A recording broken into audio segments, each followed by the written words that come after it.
الذين آمنوا وتطمئن قلوبهم بذكر الله. Kisah yang sangat luar biasa, taubatnya Tha'labah radhiyallahu anhu. Sahabat Nabi yang mulia ini masih muda dan keimanan sudah tertanam dalam hatinya. Zaman dulu orang tidak punya kamar mandi dalam rumah, maka orang kalau mau pergi ke WC ataupun mau mandi, maka biasanya orang pergi ke padang pasir.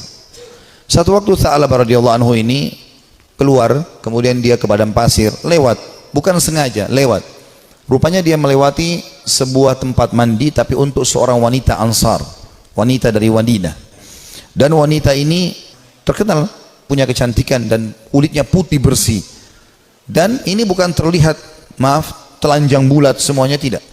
Zaman dulu tempat mandinya laki-laki sama perempuan untuk membedakannya, kalau laki-laki itu dibuat pelapa kurmanya sampai ke daerah kepala sehingga bagian kepala terlihat dan orang tahu di dalam itu ada orang. Ini di padang pasir. Dibuat kayak WC-WC umum gitu ya, tapi masing-masing punya. Kalau perempuan tertutup semuanya. Tetapi karena terbuat dindingnya dari pelapa kurma, mirip dengan pelapa-pelapa kelapa kita sekarang ya, ada serat-serat, ada lubang celah di antaranya, maka dia sempat lihat sepintas perempuan tersebut. Dan itu mengganggu hati dia. Begitu melihat langsung terganggu hatinya, padahal dia tidak niat untuk sengaja mengintip orang mandi.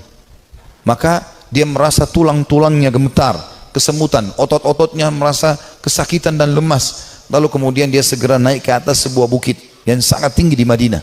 40 hari dia nggak pernah turun di atas gunung tersebut, bertaubat kepada Allah Subhanahu wa taala. Salat di sana, dia makan minum di sana, pokoknya tidak mau pulang ke rumahnya. Nabi SAW memiliki tradisi, seringkali beliau kalau habis salat melihat sahabat-sahabatnya. Tapi karena Tha'labah ini bukan orang yang sering ada di depan, maka Nabi SAW tidak melihat dia. Jibril alaihissalam datang setelah 40 hari dari masa perbuatan Tha'labah ini radhiyallahu anhu, mengatakan, hai Muhammad, Allah memerintahkan kau untuk memanggil Tha'labah yang sedang berada di atas gunung karena dia merasa bersalah dengan dosanya. Maka Nabi SAW mengutus beberapa sahabat mencari Tha'labah, ditemuilah, lalu dibawa. Begitu masuk ke dalam masjid, dia keringat dingin, wajahnya memerah, kehitam-hitaman, ketakutan sekali. Kata Nabi SAW, ada apa dengan engkau hai Tha'labah? Dia mengatakan, ya Rasulullah, saya telah melakukan maksiat yang besar sekali. Kata Nabi SAW, rahmatnya Allah lebih luas. Kemudian waktu itu diiqamahkan sholat, maka sholat Nabi SAW bersama para sahabat Tha'labah pun ada. Sementara sholat Nabi SAW membaca ayat tentang neraka, maka Tha'labah pun pingsan dalam sholatnya, pingsan. Setelah itu habis sholat para sahabat menyampaikan, Nabi SAW datang membangunkan. Setelah bangun kata Nabi SAW, ada apa dengan kau hai Tha'labah? Ya Rasulullah, saya melakukan dosa yang sangat besar bagi saya. Selama 40 hari saya merasa terus dihantui dengan ketakutan atau diselimuti dengan ketakutan ini, merasa luar biasa. Masalah saya melihat wanita tidak sengaja yang lagi mandi. Maka dia pun berkata, Nabi SAW mengatakan, rahmat Allah luas, mohon ampunlah. Dia mengatakan, ya Rasulullah, tapi hati saya masih betul-betul terganggu dengan ini. Maka Nabi SAW setelah mengatakan rahmat Allah luas, pulanglah semua sahabat ke rumah, sampai beritakan Nabi SAW kalau Tha'labah sakit di rumahnya. Maka Nabi SAW datang ke rumahnya, kemudian ingin meletakkan kepala Tha'labah di atas paha Nabi SAW. Tha'labah terus berusaha menjauh radhiyallahu anhu. Kata Nabi SAW, kenapa kau jauhkan kepalamu dariku? Dia mengatakan, ya Rasulullah, kepalaku penuh dengan dosa. Ini bayangkan sosok seorang sahabat yang hanya sekedar melihat tidak sengaja wanita yang sedang mandi, itu pun cuma di celah-celah pelapa-pelapa kurma itu. Maka Nabi SAW mengatakan, rahmat Allah luas. Apa yang kau rasakan hai Tha'labah? Kata Nabi SAW. Kata Tha'labah, ya Rasulullah, semenjak saya lakukan perbuatan tersebut, hatiku rasanya seperti sedang direngut, seperti ditekan dengan sesuatu. Tulang-tulangku dan otot-ototku seperti kesemutan semuanya. Aku merasa ketakutan yang luar biasa. Apa harapanmu? Kata Nabi SAW. Dia bilang, harapanku agar Allah memaafkan semua dosa-dosaku. Bukan cuma itu saja, aku mohon supaya Allah maafkan semua kesalahanku. Maka Nabi SAW mendapat wahyu dari Jibril AS. Jibril mengatakan, sampaikan kepada Tha'labah hai Muhammad, kalau Allah sudah memaafkan bukan cuma itu tapi semua dosanya. Maka Nabi SAW mengatakan, hai Tha'labah, terimalah berita gembira, karena sungguhnya Tuhanmu Allah telah memaafkanmu. Dan ini Jibril datang menyampaikan wahyu itu. Maka Tha'labah pun bergembira, senyum, kemudian dia bertakbir lalu meninggal dunia.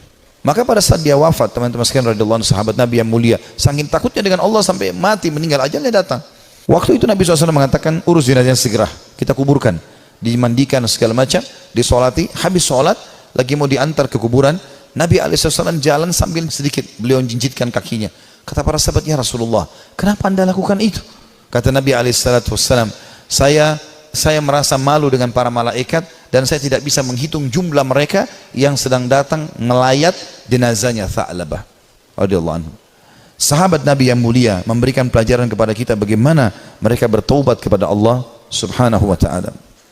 Ada juga kisah yang lain dan kisah ini mirip, seorang tukang jagal hewan, suka menyembelih hewan, dengan juga ada pernah kisah seorang tukang fitnah. Dua-duanya mirip kisahnya, tapi saya satukan saja. Ini disebutkan oleh para ulama tentang kisah taubatnya orang-orang terdahulu. Dua-duanya ini, tapi di waktu yang berbeda, di tempat yang berbeda, pernah melihat seorang wanita dan dia tertarik dengan wanita tersebut. Hampir setiap hari dia melemparkan godaannya kepada wanita ini. Selalu melemparkan kata-kata rayuan, tatapan mata, apalah, berikan hadiah segala macam. Sampai membuat wanita ini tertarik, tapi wanita ini orang beriman kepada Allah, tidak mau sama sekali, tidak tergoda. Diajak jalan sama-sama tidak mau, diajak ngobrol tidak mau. Satu waktu dia melihat wanita itu sedang jalan jauh, dan jalan jauh ini pergi ke satu tempat yang kelihatannya tidak banyak orang. Maka kedua laki-laki ini di dua kisah yang berbeda, tempat yang berbeda, tapi kasusnya sama, jalan mengikuti perempuan tersebut.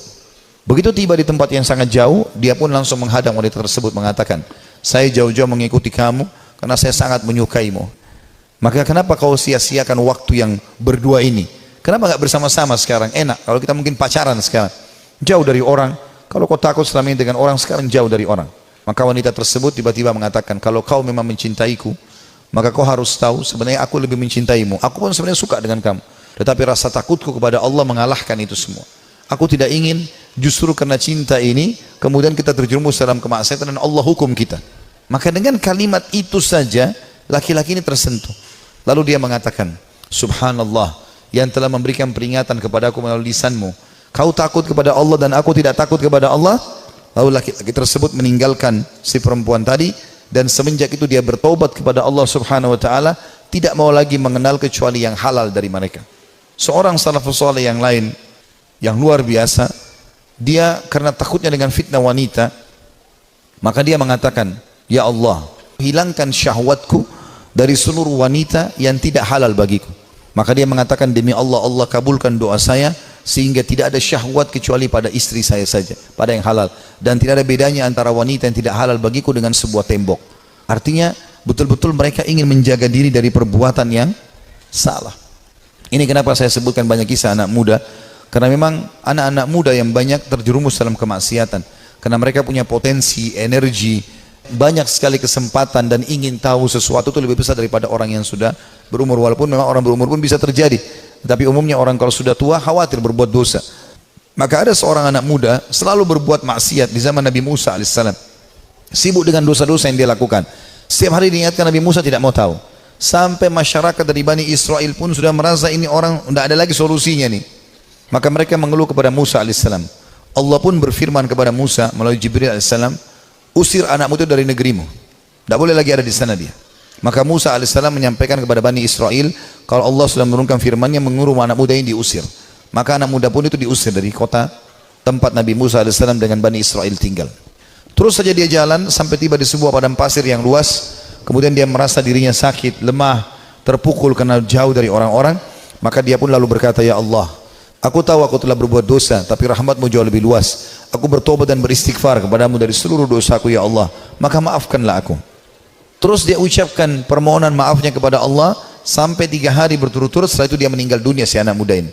Setelah dia meninggal dunia sendirian di padang pasir itu dengan kondisi menyesali kesalahannya, maka Musa pun alaihissalam didatangi oleh Jibril. Jibril mengatakan, hai Musa, Tuhanmu Allah memberikan perintah kepadamu agar engkau keluar ke padang pasir ini, dan itu disebutkan cirinya. Di sana ada satu wali Allah yang Allah suruh kau mengurus jenazahnya. Maka Musa alaihissalam pun keluar ke padang pasir yang ditunjukkan.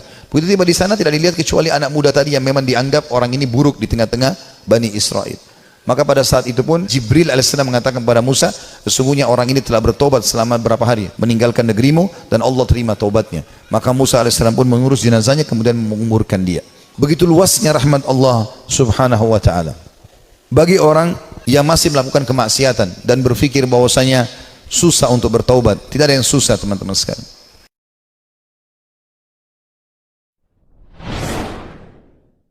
الذين آمنوا